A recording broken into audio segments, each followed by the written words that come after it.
Aqui você não encontra só vídeo, né, querido? São vídeo halls. Aqui não é um canal, não é uma faculdade teológica. Aqui você aprende de verdade, porque é o único canal no YouTube que tem a Bíblia comentada versículo a versículo. Por isso, salve, salve, gente boa, seja bem-vindo, seja muito bem-vindo. E nesse vídeo a gente vai falar a respeito do seguinte: a consequência da decadência moral e rebelião contra Deus. Vamos pensar um pouco sobre isso? Tu não sai daí não, querido. Fica comigo até o final. Vamos junto.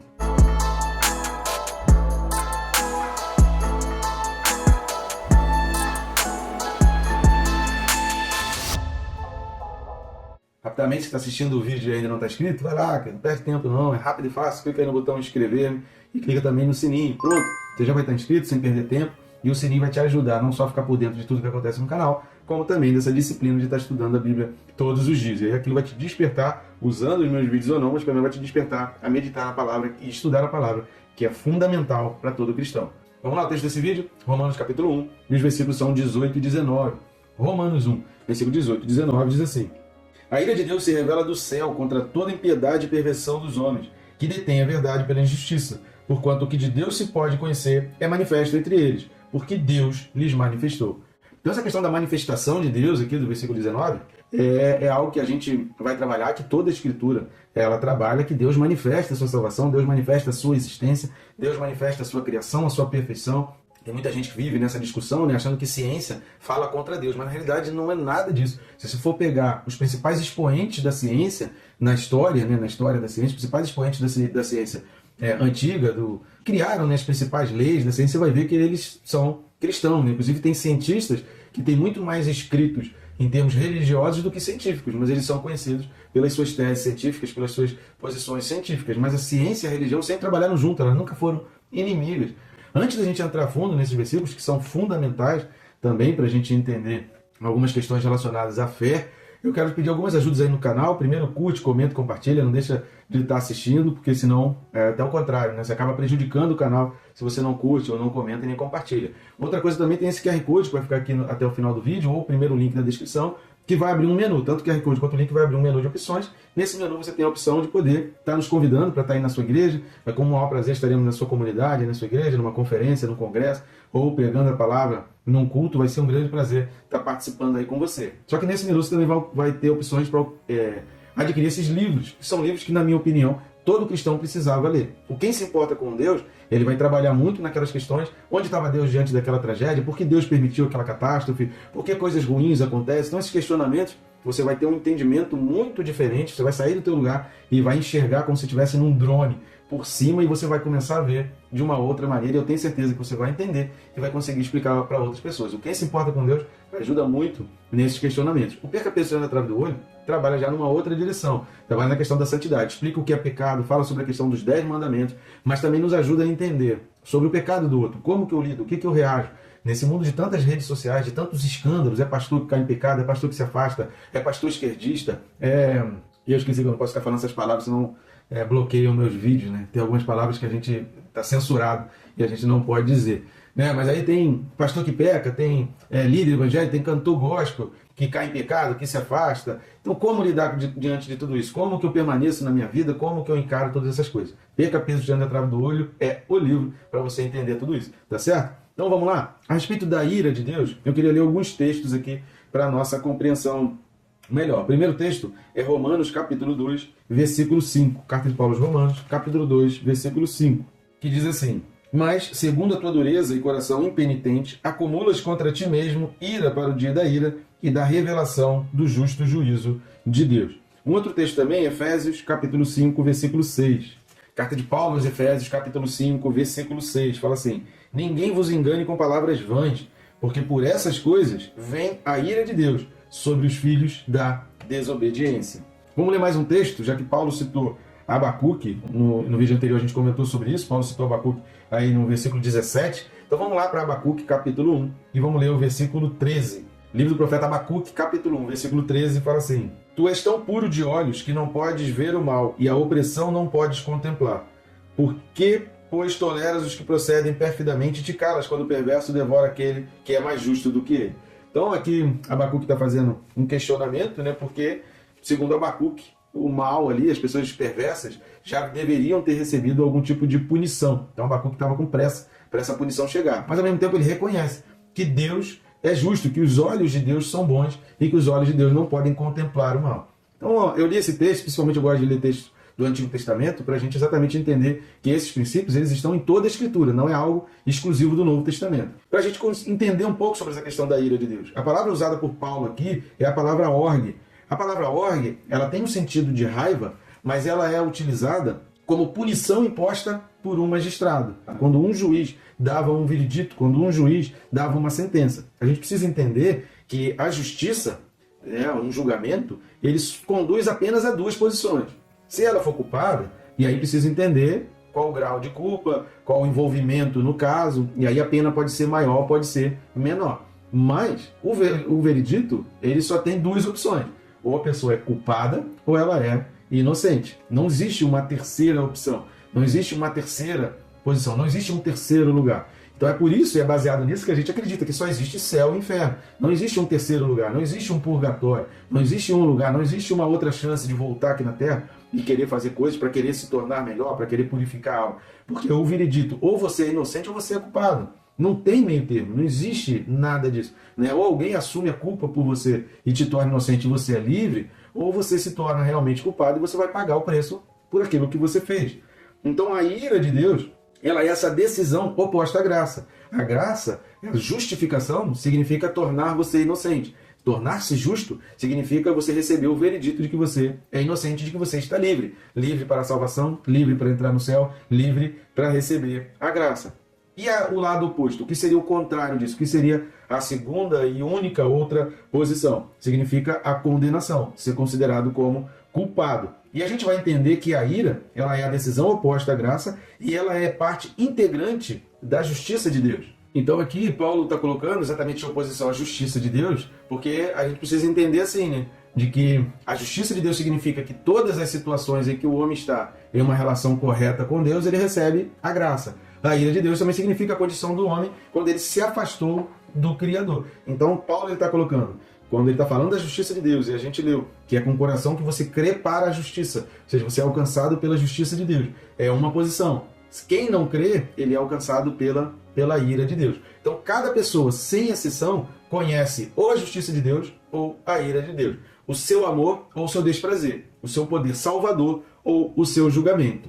Em Cristo, e Lutero observou certa vez, tem um escrito de Lutero, quando ele fala aqui a respeito de Romanos, que diz o seguinte: Deus é amor em Cristo. Fora de Cristo, nosso Deus é um Deus que consome. Então, esse despertar que deu em Lutero, quando ele leu Romanos 1,17, fez ele entender que em Cristo ele tem paz. E ele vai dizer, né, Lutero vai dizer no comentário dos Romanos, que esse entendimento tirou um peso dele, trouxe uma paz sobre ele, porque ele queria casar, ele queria ter uma mulher, e ele vivia se autoflagelando, ele vivia se condenando, porque ele via Deus como... Ele tinha medo de trovão e de relâmpago, porque ele achava que toda vez que dava trovões e relâmpagos, era Deus mostrando para ele que estava irado com ele, porque ele só conhecia o Deus da ira, ele não conhecia o Deus da justiça, ele não conhecia um Deus que justifica, ele não conhecia o Deus que conforta pelo amor, ele não conhecia o Deus que através de Cristo se conhece a bondade, a graça e o amor. Mas em Cristo, fora de Cristo, aí sim, realmente tem a condenação, que não é, e nem sempre para todo mundo vai vir nesta vida, mas com certeza absoluta vem na próxima vida. Então a ira de Deus, ela não é uma verdade incidental, ela é parte da autorrevelação divina associada com o Evangelho. Então essa ira agora se manifesta exatamente como a justiça de Deus, exatamente da mesma forma como a justiça de Deus. O tempo do verbo aqui é o presente contínuo, de modo que Paulo está descrevendo um processo que está acontecendo diante dos nossos olhos. E a gente precisa entender que a palavra lá usada em Apocalipse, você vai ver Apocalipse 15:7 e Apocalipse 16:1, você vai ver mencionando a ira de Deus, mas a palavra lá é outra, a palavra lá é timos. E a palavra timos, ela já tem um outro significado, né? A palavra timos significa, olha, a paciência se esgotou, eu dei todas as oportunidades. Então é exatamente a resposta. Lembra que a gente falou dos questionamentos de Abacuque? Que Abacuque faz o questionamento de Deus. Deus, olha, eu sei que teus olhos são bons, eu sei que o Senhor não contempla a maldade, eu sei que o Senhor não tolera a maldade. Mas por que essas pessoas ruins ainda não receberam a sua recompensa? Por que essas pessoas perversas, que eu estou vendo aqui, a perversidade se acumulando, né? Como a gente vê aqui no Brasil, né? Um juiz fazendo tanta perversidade, aliás, um grupo de juízes, um consórcio, que não são só os juízes, né? É o governo também complacente, com tanta maldade, tantas pessoas sofrendo. Tem um vídeo aí da menina de 10 anos pedindo pelo amor de Deus para poder libertar o pai e o avô.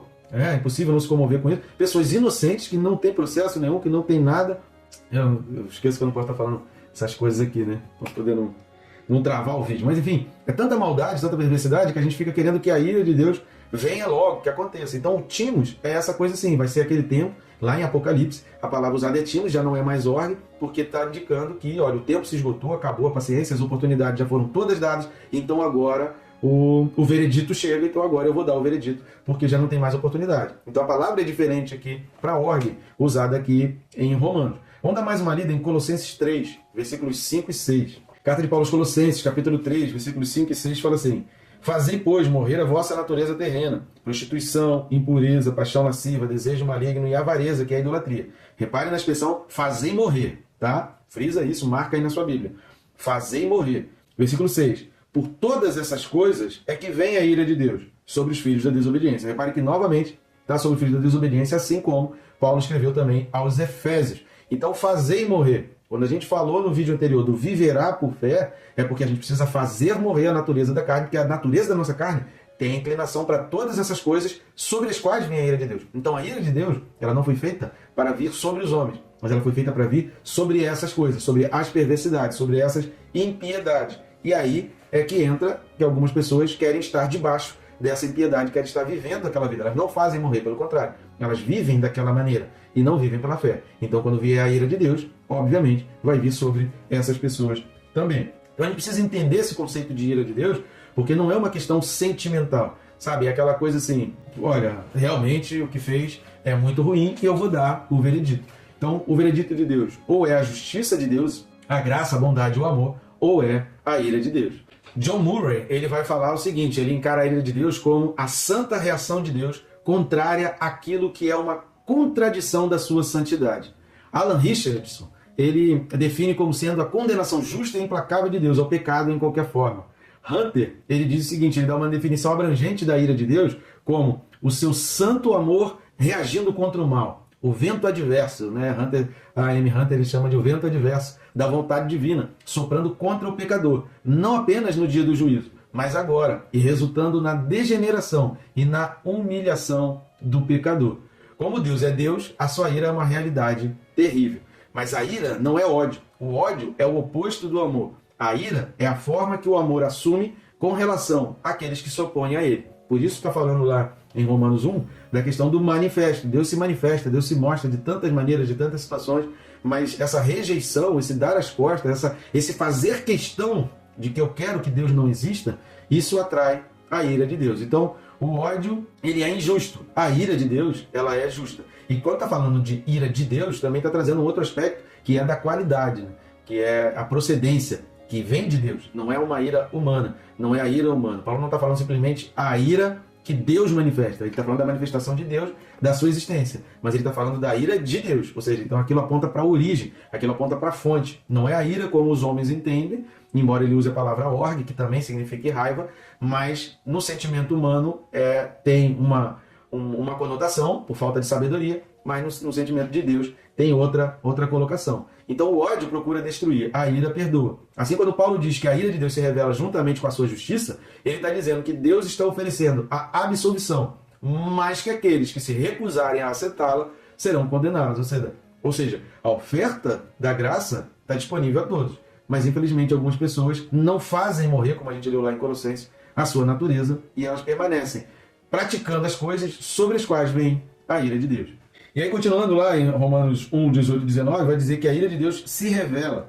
Esse revelar aqui, que é aquele sentido de algo que era oculto, né? As pessoas mais novas aí não sabem o que é você tirar foto, pegar aquele filme que você não consegue ver nada ali e você mandar para revelar, ou seja, aquilo que está ali, você sabe que está ali, mas que ainda não está manifesto, ainda não foi revelado. Então essa palavra revelar significa que a gente ainda não tem a compreensão, a gente não tem ainda o entendimento, a gente ainda não consegue ver com perfeição, mas uma hora isso vai ser mostrado. Então a ira de Deus se revela do céu, e aí novamente aqui a questão da procedência, da origem dessa ira, vai se revelar do céu contra toda impiedade e injustiça. Impiedade e injustiça no grego, né, a palavra impiedade significa o oposto da piedade, que é o sentido de falta de fé ou falta de reverência. Então a impiedade seria uma falta de fé ou falta de reverência, e a perversão significa violação da lei. Se Paulo está colocando aqui dentro dessa sequência, a gente precisa entender que Paulo está trazendo uma ideia exatamente de consequência, ou seja, a falta de fé, a rejeição às manifestações de Deus, a rejeição ao amor de Deus, conduz-nos a fazer aquelas obras que Colossenses capítulo 3 fala, que a primeira carta aos Coríntios capítulo 6 também fala, que Apocalipse 21 fala, tudo aquilo que Efésios fala, que Gálatas capítulo 5 nas obras da carne também fala, tudo aquilo que é conduzido pela carne sobre os quais vem a ira de Deus. Então, impiedade no grego acebeia e injustiça adiquia, contra as quais se revela a ira divina, devem ser distintas, mas não separadas uma da outra, pois ambas nascem da recusa de glorificar a Deus como Deus, que é o que a gente vai ver no versículo 20, no próximo vídeo. A acebeia, que é a impiedade, descreve uma ofensa no campo religioso, ou seja, é a falta de fé, é a falta de reverência, de respeito a Deus. E ela se expressa como a idolatria, a adoração da criatura ao invés do Criador. Isso vai ser trabalhado até o versículo 23 desse primeiro capítulo aqui de Romanos. Adiquia significa perversidade moral, e ela é exemplificada pela imoralidade e pela maldade. Então, quando a pessoa, e aí a gente vai ver isso a partir do versículo 24, a gente vai falar mais explicitamente sobre isso. É por isso que quando a pessoa nega a Deus, nega Jesus Cristo, nega a fé, ela começa a ter uma tendência a coisas imorais, sabe? Aí a gente vê professor dançando, eu tenho que evitar ficar falando esses exemplos, porque senão derruba o meu vídeo, né? E aí já chegou a derrubar meu canal aí, fiquei uns dias aí sem o meu canal derrubado, porque a gente fala e aí tem que gravar o vídeo de novo. Tem que evitar ficar dando esses exemplos assim, mas é notório. Você acompanha as redes sociais, você está vendo aí como professores, como palestrantes, pessoas estão lidando e tendo esse tipo de comportamento. Então, a imoralidade, ela é uma consequência exatamente da falta de fé, da negação de se voltar contra Deus. Então, esses dois pecados, eles são a expressão da disposição por parte dos homens que detêm. E aí a gente vai entrar nesse outro ponto, que vai falar contra toda impiedade e perversão dos homens que detêm a verdade pela injustiça. Ou seja, o que é deter? É limitar, é sufocar. Deter é não deixar ir, é você impedir. Então eles impedem a verdade, e a gente está vendo aí professores, reitores, universidades impedindo a verdade, impedindo o evangelho, algumas pessoas até impedindo aqueles momentos da hora do recreio, do compartilhar da palavra entre os alunos, mas um professor fazendo aquilo que a internet mostrou aí numa palestra, aquilo é cultura. Mas falar de Jesus Cristo na hora do intervalo, na hora do recreio, os juízes estão querendo impedir, mas eles não estão preocupados com a imoralidade. Por quê? Porque os próprios juízes estão negando a fé, porque as próprias pessoas que estão colocadas nessa cadeira são juízes iníquos, são juízes voltados para a impiedade. Quem é voltado para a impiedade, automaticamente vai ser conduzido a favorecer e a trabalhar pela perversão e não pela fé. Isso a gente precisa entender muito claramente para a gente entender o mundo como ele é. Então detém a verdade. Ou seja, a revelação na natureza, a revelação geral, não é meramente um conhecimento potencial de Deus para aqueles que examinam cuidadosamente a natureza. Mas é verdade também que é possível reconhecer claramente essa revelação, pois está disponível para todas as pessoas. Ou seja, aqueles que amam mais a verdade, eles vão ser conduzidos ao amor e à graça. Mas aqueles que amam mais as trevas do que a luz, porque as suas obras são mais, eles vão ter a consequência. Vamos dar uma lida em João 3, versículo 19. Evangelho de João, capítulo 3, versículo 19, diz assim: o julgamento é este, que a luz veio ao mundo, e os homens amaram mais as trevas do que a luz, porque as suas obras eram más. Então repare nessa noção de consequência, de causa e consequência. Ninguém que se volta para a imoralidade faz isso negando o amor de Deus. Primeiro nega seu amor de Deus, primeiro se despreza, primeiro se favorece, ao invés de fazer morrer a sua maldade, ele faz viver. E é por isso que Paulo está dizendo, usando o exemplo de Abacuque, que a gente precisa viver pela fé, através da fé, e não pela carne, através da carne, que é o oposto. O juiz só tem dois vereditos, e aí, entre absolvição e condenação, vai levar em conta essa sua decisão, essa sua convicção de querer viver pela fé, viver pelo Espírito ou viver pela carne e praticar tudo aquilo que Colossenses capítulo 3, 1 Coríntios 6, Gálatas capítulo 5 e Apocalipse 21, eles apontam. E o versículo 19, querido, para a gente entender esse versículo 19, vamos ler o Salmo capítulo 19, que é tremendo, é fantástico. Esse Salmo 19 eu amo demais, então vamos dar uma lida nele. Livro dos Salmos, capítulo 19, fala assim: os céus proclamam a glória de Deus, e o firmamento anuncia as obras das suas mãos. Um dia discursa a outro dia, e uma noite revela conhecimento a outra noite. Não há linguagem, nem há palavras, e deles não se ouve nenhum som. No entanto, por toda a terra se faz ouvir a sua voz, e as suas palavras até os confins do mundo. Aí pôs uma tenda para o sol, o qual, como noivo que sai dos seus aposentos, se regozija como herói a percorrer o seu caminho. Principia numa extremidade dos céus e até outra vai o seu percurso, e nada refoge ao seu calor. A lei do Senhor é perfeita e restaura a alma. O testemunho do Senhor é fiel e dá sabedoria aos simples. Os preceitos do Senhor são retos e alegram o coração. O mandamento do Senhor é puro e ilumina os olhos. O temor do Senhor é límpido e permanece para sempre. Os juízos do Senhor são verdadeiros e todos igualmente justos. São mais desejáveis do que o ouro, mais do que muito ouro depurado, e são mais doces do que o mel e o destilar dos favos. Além disso, por eles se admoesta o teu servo, em os guardar a grande recompensa. Quem há que possa discernir as próprias faltas?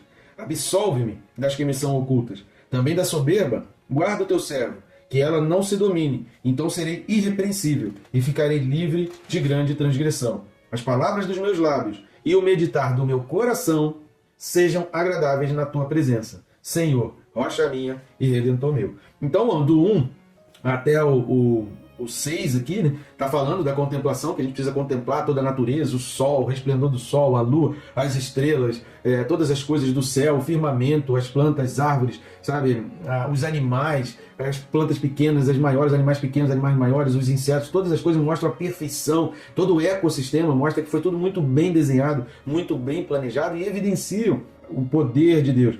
Esse Salmo 119 vai falar também que a lei de Deus ela é perfeita. Então esses vereditos de Deus, de graça e de ira, eles são perfeitos, eles são justos, porque a graça vem para todo aquele que crê. Aqui está falando, aquele que do coração, sabe, aquele que do coração contempla, aquele que do coração ele crê, ele alcança a graça. Agora aquele que no seu coração ele nega, ele despreza a Deus, ele está caminhando em direção à ira. Deus já está avisando. Não há injustiça se Deus avisou antes. Não há injustiça se a lei ela é conhecida. Quem faz isso recebe isso, quem faz aquilo recebe aquilo. Então a gente já tem pré-determinado, isso tudo já está pré-determinado, tudo já está pré-definido. É o que Paulo vai falar aqui em Romanos. Isso já foi pré-definido. Quem segue a carne recebe a ira de Deus. Quem segue a graça e a fé recebe o amor e recebe a salvação. Mas aquele que permanecer até o fim. Então, quando Paulo está falando que nele se manifesta, que em todas as coisas, toda a natureza, está tendo em mente aqui esse Salmo, capítulo 19. E esse nele se manifesta, expressa que é uma expressão que significa simplesmente que toda revelação precisa passar pela consciência humana. Mas observemos que Deus se pode conhecer, porque ele se faz conhecido. Então a descoberta humana deve ser compreendida dentro dos limites da revelação divina. Então a gente tem uma revelação, Deus se revela. E é dentro desses limites da revelação. Por que a gente fala dos limites da revelação? Porque Deus é muito maior do que o que ele está se revelando. Deus é muito maior do que aquilo que ele está se manifestando. Então a manifestação de Deus é o que a gente pode ver e contemplar. É como a gente olhar daqui, o sol se revela, a gente olha para o céu e a gente vê o sol se revelando. Agora, o sol é daquele tamanho que eu estou vendo? Não, ele é muito maior do que aquilo. O potencial do sol, o que o sol pode fazer, é tudo isso que eu estou sentindo na minha pele que eu estou vendo? Não, é muito maior do que isso, porque envolve camada de ozônio, envolve a atmosfera da Terra, envolve a distância, envolve uma série de outras coisas que vão trazer esses efeitos do sol. O sol é muito maior do que o que eu vejo. Assim também é a revelação de Deus. Então, o conhecimento que a gente tem de Deus se limita ao que ele se revela. Mas Deus é muito maior do que o que ele está se revelando. A meditação que a gente precisa fazer, nesses versículos 18 e 19, vendo a respeito da ira de Deus. Primeiro é a gente entender que a ira de Deus não é emocional, sentimental, que não é uma ira humana, é de Deus. E segundo, que é um veredito de um juiz, que só tem dois caminhos. Ou você é inocente, ou você é condenado. Aquele que crê, não há nenhuma condenação. E aí, por isso que Paulo vai falar isso aos Romanos lá na frente.